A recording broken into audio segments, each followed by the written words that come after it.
deal. They want the fight with Golovkin, so I say, why not? Everybody wants the fight, right? Maybe a little late, maybe no. Everybody still wants the fight, so why not? Is it still personal for you with him? Yeah. In what way? He talk a lot of shit.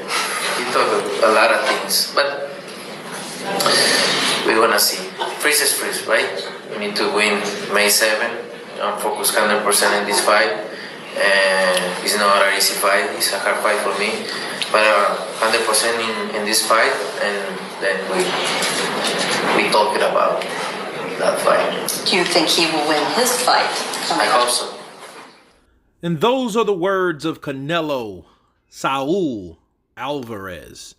And, you know, the strangest thing about him fighting Golovkin, you can see the 360 mentality that he has towards fighting Golovkin.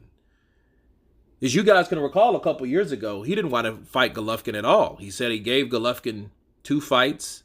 He beat him easily, and there's no reason to fight Golovkin. There was no reason for Golovkin to want to fight him since he hasn't done anything since fighting himself to deem a third fight.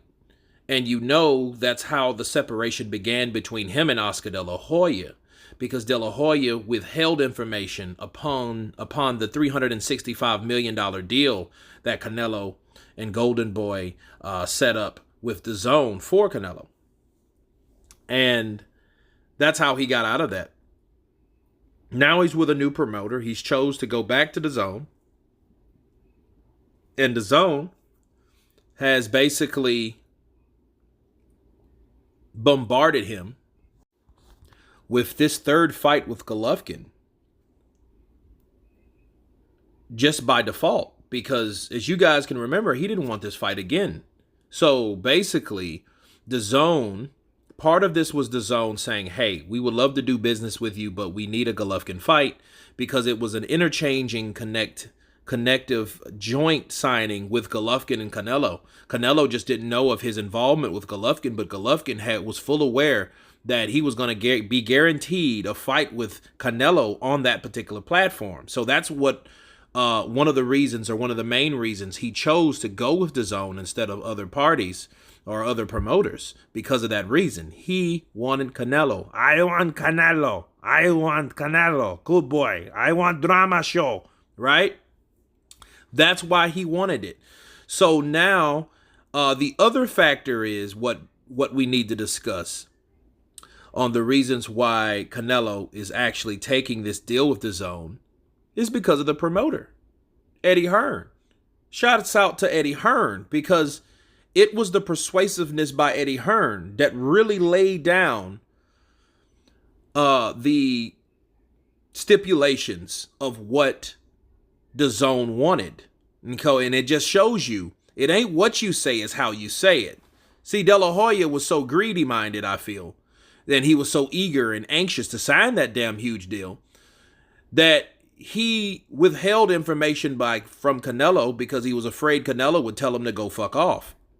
So when Canelo heard and found out about that, he told him that anyway.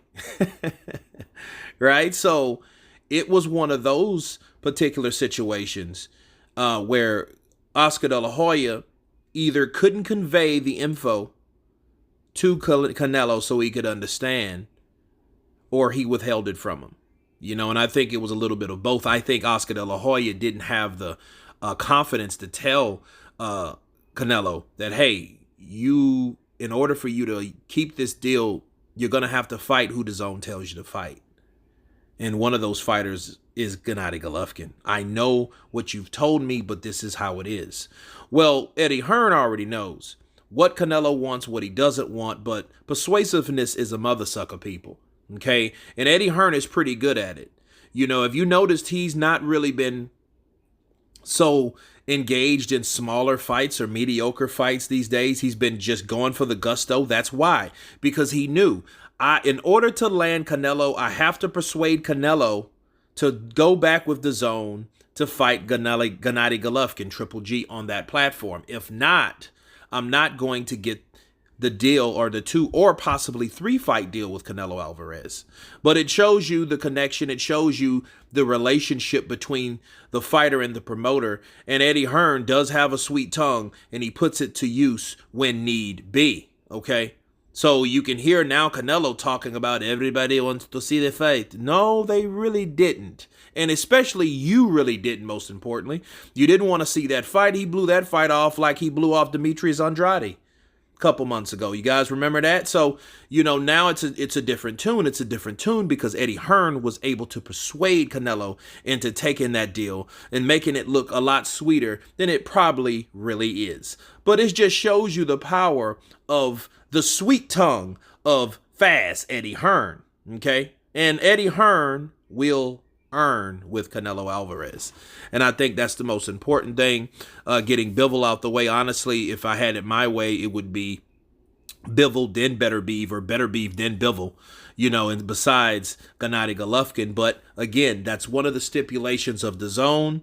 It wasn't a choice of Canelo, as you know, so don't go there thinking Canelo's just taking the weakest link. That's what DAZN wanted, so DAZN gets what they're going to get if they're paying down the bucks, as Canelo Alvarez also knows. But anyway, you guys tell me what you think of Canelo Alvarez signing that deal, saying that Gennady Golovkin was talking a lot of caca, right?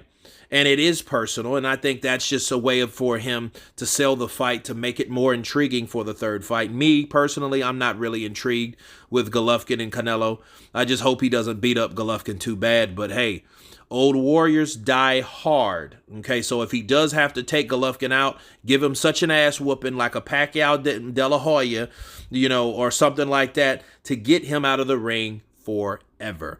But anyway, you guys tell me what you think about Canelo Alvarez speaking on Gennady Golovkin. It's personal. Of course, please subscribe, and you guys been Counterpunched. Peace!